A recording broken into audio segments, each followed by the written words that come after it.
Assalamualaikum warahmatullahi wabarakatuh. Terima kasih atas kesempatannya.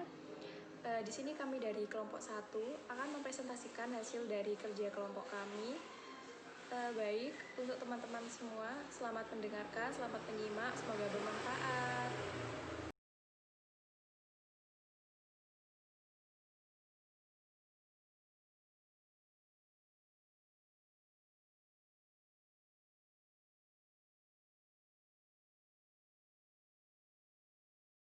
Terima kasih atas kesempatannya.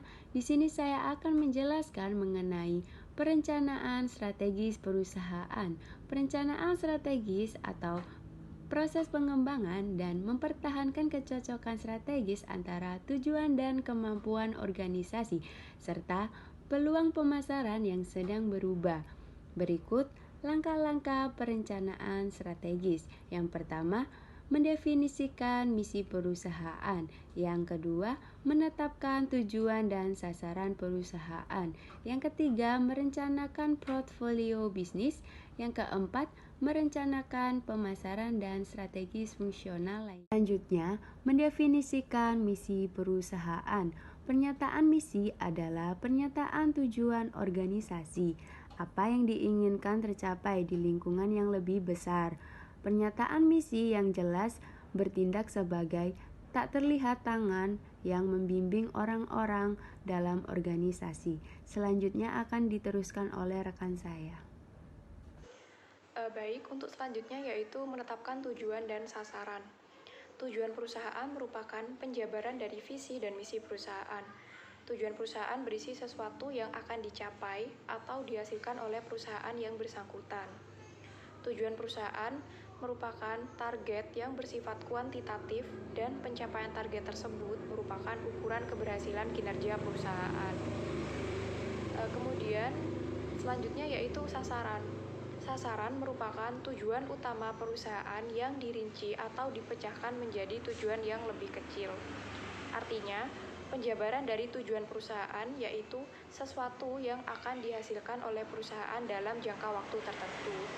Jadi, tujuan adalah hal yang ingin dituju, sedangkan sasaran adalah tingkatan atau poin untuk mencapai tujuan tersebut.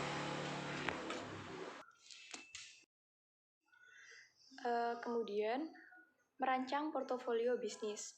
Portofolio bisnis adalah kumpulan bisnis dan produk yang membentuk perusahaan yang paling sesuai dengan SWOT.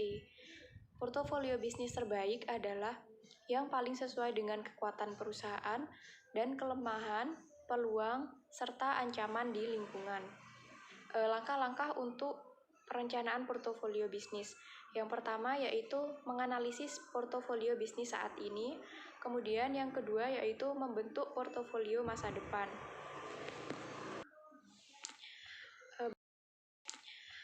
Baik, yang pertama yaitu menganalisis portofolio saat ini. Kegiatan utama dalam perencanaan strategis adalah analisis portofolio bisnis, di mana manajemen mengevaluasi produk dan bisnis yang membentuk perusahaan tersebut. Adapun langkah-langkah dalam menganalisis portofolio dalam bisnis yaitu yang pertama, mengidentifikasi bisnis utama yang membentuk perusahaan yang disebut dengan unit bisnis strategis atau strategic business unit atau yang biasa disingkat dengan SBU. Kemudian yang kedua yaitu perusahaan selanjutnya menilai daya tarik berbagai SBU-nya dan memutuskan berapa banyak dukungan yang layak bagi masing-masing SBU-nya. Assalamualaikum warahmatullahi wabarakatuh. Terima kasih atas kesempatannya. Perkenalkan, nama saya Sumiati Umar Yahya, NIM 2019-110124. Di sini saya akan menjelaskan tentang membentuk portofolio masa depan. Dalam membentuk portofolio masa depan, kita harus menggunakan metode-metode untuk merancangnya. Di sini, metode yang paling terkenal dalam membentuk portofolio masa depan ialah metode dari Boston Consulting Group atau BCG. Boston Consulting Group ini mengembangkan 4 metode untuk membentuk portofolio masa depan. Yang pertama adalah START. START adalah bisnis atau produk dengan pertumbuhan tinggi dan pangsa yang tinggi. Mereka seringkali membutuhkan investasi besar untuk membiayai pertumbuhan mereka yang cepat, dan akhirnya pertumbuhan mereka akan melambat dan mereka akan berubah menjadi cash cow. Yang kedua adalah cash cow. Cash cow atau ialah bisnis atau produk dengan pertumbuhan rendah dan saham yang tinggi. SBU yang sudah mapan dan sukses ini membutuhkan investasi yang lebih sedikit untuk mempertahankan pangsa pasarnya. Dengan demikian, mereka menghasilkan banyak uang tunai yang digunakan perusahaan untuk membayar tagihannya dan mendukung SBU yang lain yang membutuhkan investasi yang lebih besar.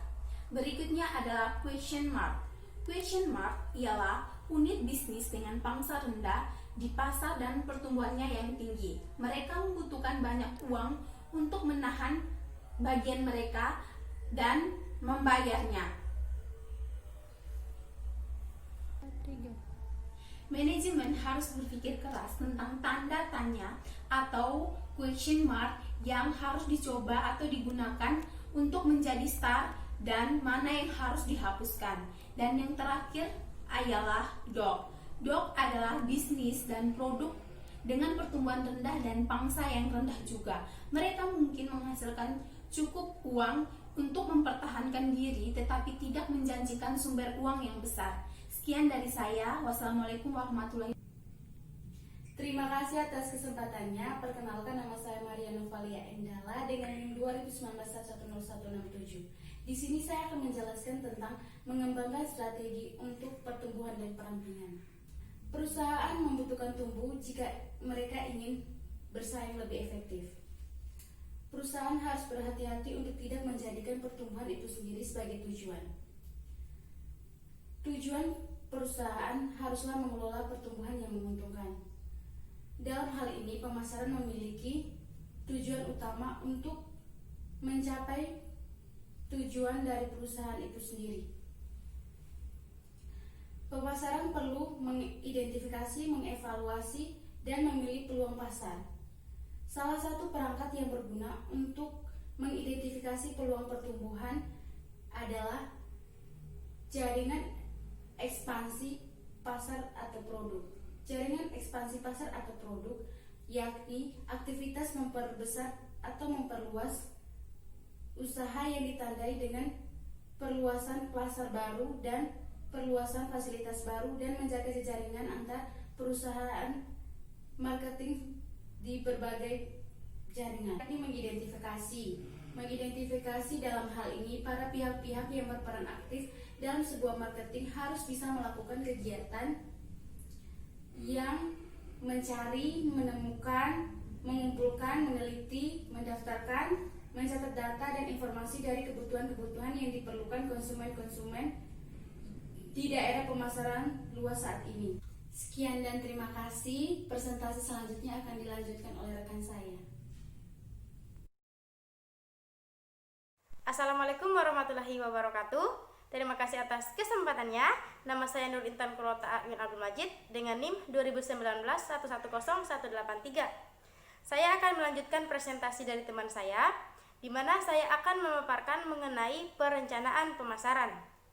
Di dalam proses perencanaan pemasaran, ada 3 mitra yang harus dibangun agar proses pemasaran dapat berjalan dengan baik.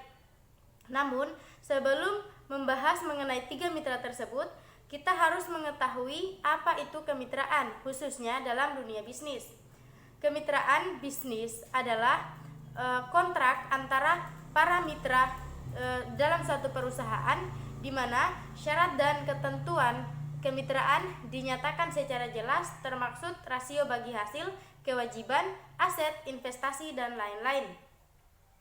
3 mitra yang harus diperhatikan dalam proses perencanaan pemasaran. Yang pertama yaitu bermitra untuk membangun pelanggan. Seperti yang kita ketahui bahwa keterlibatan dan nilai pelanggan adalah bahan utama dalam formula kesuksesan pemasar.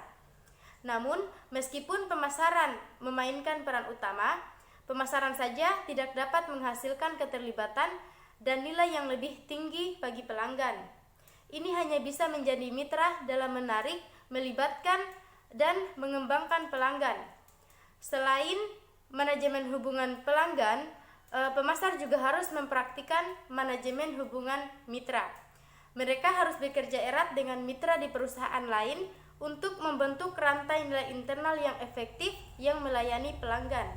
Selain itu, mereka juga harus bermitra secara efektif dengan perusahaan lain dalam sistem pemasaran untuk membentuk jaringan pengiriman nilai eksternal yang unggul secara kompetitif.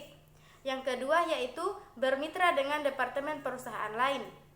Setiap departemen perusahaan dapat dianggap sebagai penghubung dalam nilai internal perusahaan. Rangkaian departemen internal itu artinya setiap departemen melakukan aktivitas penciptaan nilai untuk merancang, memproduksi, melaksanakan aktivitas penciptaan nilai, memasarkan, mengirimkan, dan mendukung produksi perusahaan. Kemudian, keberhasilan perusahaan tidak hanya bergantung pada desain produksi, pasar, pengiriman, dan seberapa baik setiap departemen melakukan pekerjaannya, tetapi juga pada seberapa baik berbagai departemen mendukung produksi perusahaan dalam mengkoordinasikan aktivitas mereka. Yang ketiga yaitu bermitra dengan orang lain dalam sistem pemasaran. Dalam upayanya untuk melibatkan pelanggan dan menciptakan nilai pelanggan, perusahaan perlu melihat melampaui rantai nilai internalnya sendiri dan ke dalam rantai nilai pemasoknya, distributornya, dan pada akhirnya pelanggannya. Saat ini, semakin banyak perusahaan yang bermitra dengan anggota rantai pasokan lainnya, pemasok, distributor, dan pada akhirnya pelanggan untuk meningkatkan kinerja jaringan pengiriman pelanggan. Persaingan tidak lagi terjadi hanya antara jaringan yang terdiri dari perusahaan, namun persaingan juga terjadi pada individu. Sebaliknya, ini terjadi di antara seluruh pemasok jaringan pengiriman nilai di dalam perusahaan. Baik, mungkin itu saja yang bisa saya sampaikan. Terima kasih. Wassalamualaikum warahmatullahi wabarakatuh. Terima kasih atas kesempatannya. Saya Pedrianto Darli Martins, NIM 2019 110914. Baik, saya akan melanjutkan presentasi dari teman saya. Strategi pemasaran. Strategi pemasaran merupakan upaya memasarkan suatu produk, baik itu barang atau jasa, dengan menggunakan pola rencana dan taktik tertentu sehingga jumlah penjualan menjadi lebih tinggi. Ada pula konsep strategi pemasaran. Yang pertama, market segmentation. Yang kedua, market targeting. Yang ketiga, market differentiation and position. Yang pertama, market segmentation. Market segmentation atau segmentasi pasar adalah pengelompokan pasar menjadi kelompok-kelompok konsumen yang homogen, di mana kelompok atau bagian dapat dipilih sebagai pasar yang dituju atau ditargetkan untuk pemasaran suatu produk. Agar segmentasi pasar atau pengelompokan pasar dapat berjalan dengan efektif, maka harus melalui syarat-syarat pengelompokan pasar, antara lain measurability. Yang pertama yaitu ciri-ciri atau sifat tertentu pembeli harus dapat diukur atau dapat didekati. Yang kedua, accessibility. Accessibility yaitu keadaan di mana perusahaan dapat secara efektif memusatkan atau mengarahkan usaha pemasarannya pada segmen yang dipilih. Sustainability yaitu segmen pasar harus cukup besar atau cukup menguntungkan untuk dapat dipertimbangkan program pemasaran. Yang berikut, karakteristik konsumen yang menjadi dasar untuk melakukan segmentasi. Yang pertama, segmentasi geografis. Pada segmentasi geografis, pasar dibagi menurut tempat. Yang kedua, segmentasi demografis. Karakteristik demografis yang paling sering digunakan untuk segmentasi pasar antara lain usia, gender, status perkawinan, pendapatan, pendidikan dan pekerjaan dan sebagainya. Yang ketiga, segmentasi psikologi. Karakteristik psikologi merujuk ke sifat-sifat diri konsumen perorangan. Yang keempat, segmentasi psikografis merupakan bentuk riset konsumen merupakan bentuk riset konsumen terapan. Ini biasanya disebut sebagai analisa gaya hidup. Yang kelima, segmentasi sosial budaya. Segmentasi sosial budaya, variabel sosial budaya menjadi dasar-dasar lebih lanjut bagi segmentasi pasar. Yang keenam, segmentasi terkait pemakaian, di mana menggolongkan konsumen menurut karakteristik produk, jasa atau pemakaian merek. Yang ketujuh, segmentasi situasi pemakaian. Para pemasar memanfaatkan pada situasi apa yang akan dibeli atau dikonsumsi konsumen. Yang kedelapan, segmentasi manfaat. Segmentasi manfaat dapat digunakan untuk mengatur posisi berbagai merek ke dalam golongan produk yang sama. Yang kesembilan, segmentasi gabungan. Segmentasi gabungan merupakan pendekatan yang saling melengkapi yang akan memberikan hasil maksimal jika digunakan bersama. Sekian presentasi dari saya. Selanjutnya akan dijelaskan oleh teman saya. Terima kasih. Terima kasih atas kesempatannya. Di sini saya akan menjelaskan mengenai market targeting atau target pasar. Targeting atau menetapkan target pasar merupakan tahap selanjutnya dari analisis segmentasi. Targeting adalah persoalan bagaimana memilih, menyeleksi, dan menjangkau pasar. Produk dari targeting adalah target market atau pasar sasaran, yaitu satu atau beberapa segmen pasar yang akan menjadi fokus dari kegiatan-kegiatan pemasaran. Proses targeting mencerminkan kenyataan bahwa perusahaan harus mengidentifikasi pelanggan yang dapat diakses dan dilayani secara efektif dan efisien. Penentuan target pasar menurut Ciptono dan Chandra terdapat 5 alternatif dalam memilih pasar sasaran, yaitu single segment concentration. Perusahaan memilih satu segmen pasar tunggal dengan sejumlah pertimbangan, misalnya keterbatasan dana yang dimiliki perusahaan. Lalu ada selective specialization. Dalam strategi ini, perusahaan memilih sejumlah segmen pasar yang atraktif dan sesuai dengan tujuan dan sumber daya yang dimiliki. Lalu ada market specialization. Dalam strategi ini, perusahaan berspesialisasi pada upaya melayani berbagai kebutuhan dari suatu kelompok pelanggan tertentu.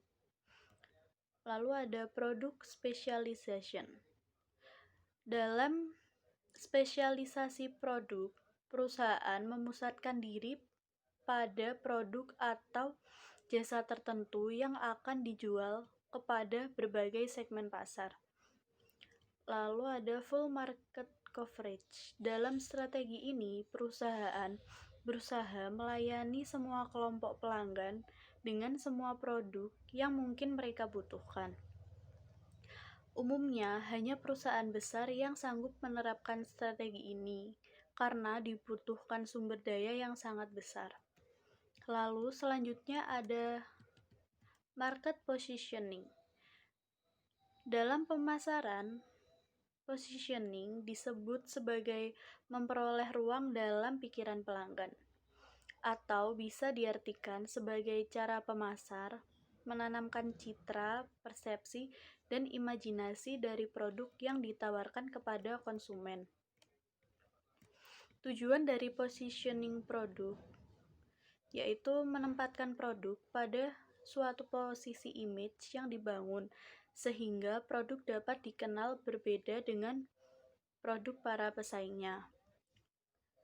Selain itu, juga menempatkan posisi produk untuk menyampaikan pesan khusus pada brand image produk kepada pelanggan dan mencapai hasil yang diinginkan dengan melakukan strategi penempatan produk dari segi kualitas pesan yang tersampaikan dan kuantitas penjualan yang ingin dicapai. Kotler menjelaskan beberapa cara produk positioning yang dapat dilakukan pemasar dalam memasarkan produk kepada konsumen yang dituju, antara lain yaitu penentuan posisi menurut atribut. Ini terjadi bila suatu perusahaan memposisikan dengan menonjolkan atribut produk yang lebih unggul dibanding dengan pesaingnya, seperti ukuran, lama keberadaannya, dan lain-lain. Penentuan posisi menurut manfaat. Dalam pengertian ini, produk diposisikan sebagai pemimpin dalam suatu manfaat tertentu. Lalu penentuan posisi menurut penggunaan atau penerapan seperangkat nilai-nilai penggunaan atau penerapan inilah yang akan digunakan sebagai unsur yang ditonjolkan dibandingkan dengan pesaingnya. Lalu penentuan posisi menurut pemakai. Ini berarti memposisikan produk sebagai yang terbaik untuk sejumlah kelompok pemakai. Dengan kata lain, pasar sasaran lebih ditujukan pada sebuah atau lebih komunitas, baik dalam arti sempit maupun dalam arti luas. Lalu selanjutnya, penentuan posisi menurut pesaing. Di sini produk secara keseluruhan menonjolkan nama mereknya secara utuh dan diposisikan lebih baik daripada pesaing. Lalu penentuan posisi menurut kategori produk. Di sini produk diposisikan sebagai pemimpin dalam suatu kategori produk. Lalu penentuan posisi harga atau kualitas. Di sini produk diposisikan sebagai produk yang menawarkan nilai terbaik. Nah, selanjutnya market differentiation. Setelah menentukan positioning produk, tahap selanjutnya adalah menentukan diferensiasi untuk menciptakan kredibilitas. Dengan kredibilitas ini akan semakin memperkuat merek atau produk yang dimiliki. Diferensiasi atau differentiation adalah strategi pemasaran yang digunakan perusahaan untuk membuat produk mereka unik agar menonjol dari pesaing, atau bisa juga diartikan sebagai proses yang membedakan produk atau layanan Anda dengan pihak lain. Proses ini melibatkan detail karakteristik setiap produk yang dihargai oleh konsumen dan menjadikan hal ini unik.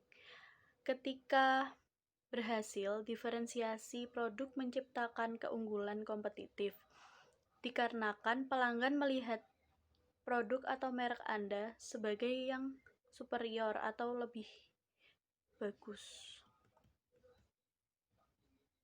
Cara membuat perbedaan pada produk Anda. Beberapa cara membedakan produk dengan pesaing agar lebih menarik bisa dilihat dari beberapa aspek, yaitu yang pertama manfaat.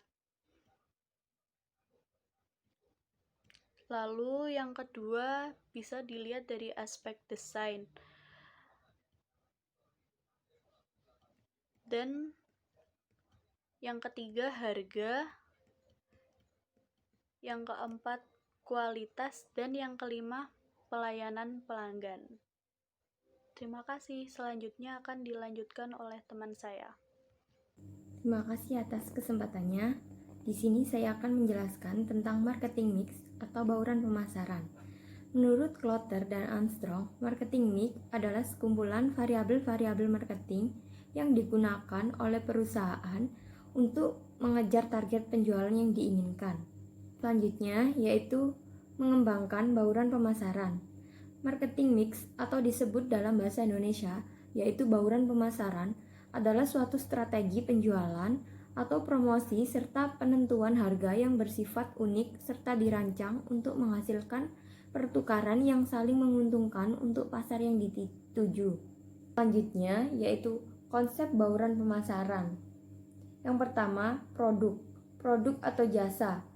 Penting untuk mengetahui betul kebutuhan pelanggan sehingga perusahaan dapat memberikan produk atau jasa sesuai permintaan dan kebutuhan pelanggan.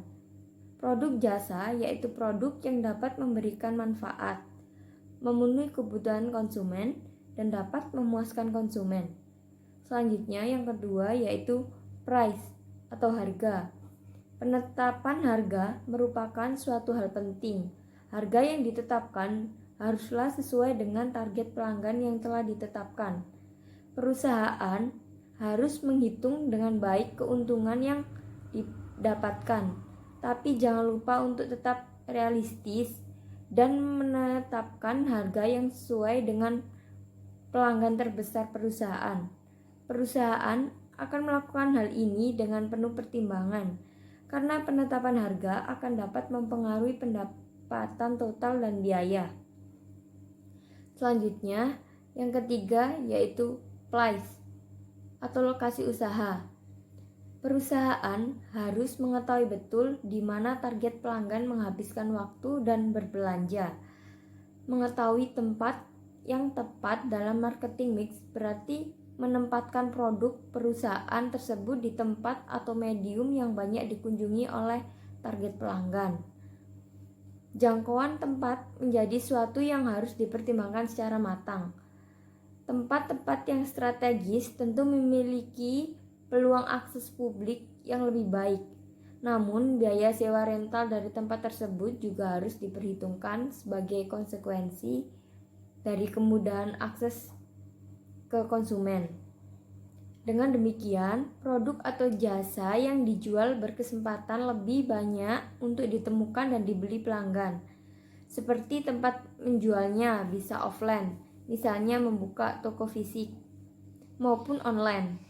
Produsen juga bisa melakukan direct selling dengan bertemu langsung untuk menjual produk kepada pelanggan. Setelah itu, juga bisa memasarkan produk secara online, misalnya dengan berjualan lewat media sosial atau mau membuat situs online shop.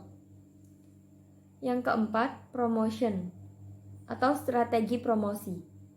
Promosi merupakan suatu aktivitas dan materi yang dalam aplikasinya menggunakan teknik di bawah pengendalian penjual atau produsen yang dapat mengomunikasikan informasi persuasif yang menarik tentang produk yang ditawarkan oleh penjual atau produsen, baik secara langsung maupun melalui pihak yang dapat mempengaruhi pembelian. Promosi termasuk bagaimana produsen menyampaikan pesan kepada para pelanggan. Penting untuk memastikan bahwa produsen telah melakukan promosi yang baik, sehingga pelanggan dapat mengenal produk atau jasa yang dipromosikan oleh produsen.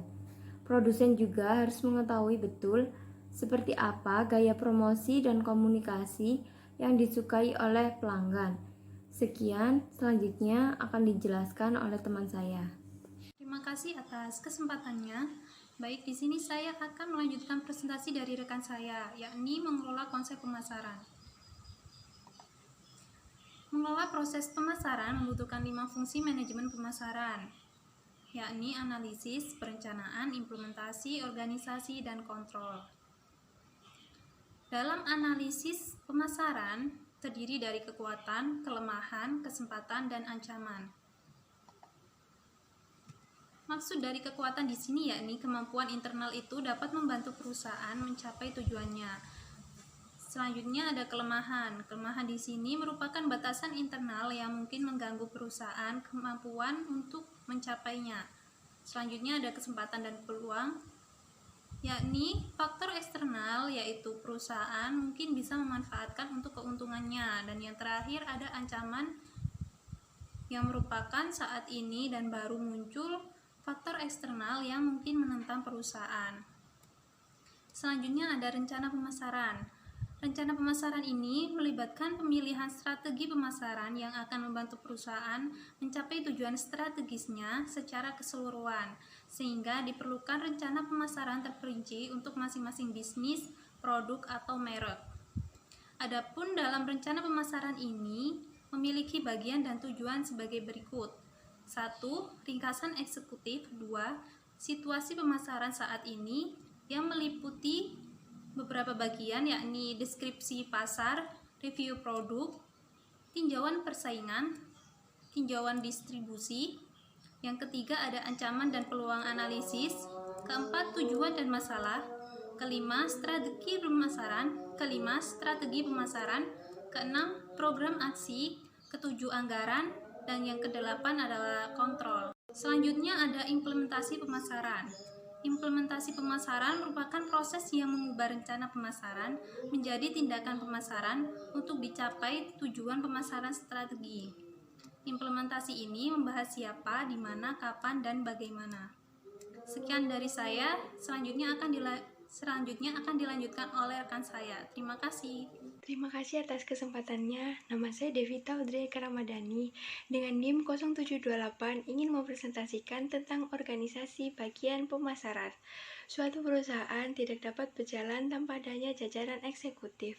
Eksekutif adalah orang-orang yang duduk di jajaran direksi yang mengatur arah dan jalannya perusahaan. Orang-orang di dalamnya mempunyai pangkat yang berbeda-beda pula. Dari jajaran teratas biasanya kita sebut sebagai CEO. Lalu dibantu oleh jajaran di bawahnya yaitu CMO, COO, CFO, dan selanjutnya kita membahas tentang kontrol pemasaran. Tujuan kontrol pemasaran untuk memastikan bahwa perusahaan mencapai penjualan, keuntungan, dan tujuan lainnya yang ditetapkan dalam rencana tahunannya. Ini juga menentukan keuntungan sebagai produk, wilayah, dan selanjutnya kita membahas tentang mengukur dan mengelola pengembalian pemasaran atas investasi.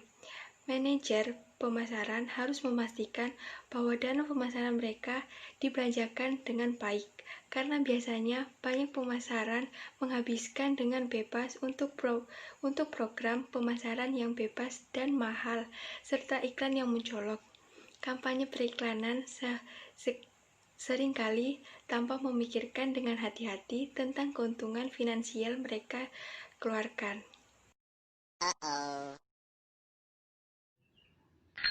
Jangan lupa like, komen, dan subscribe.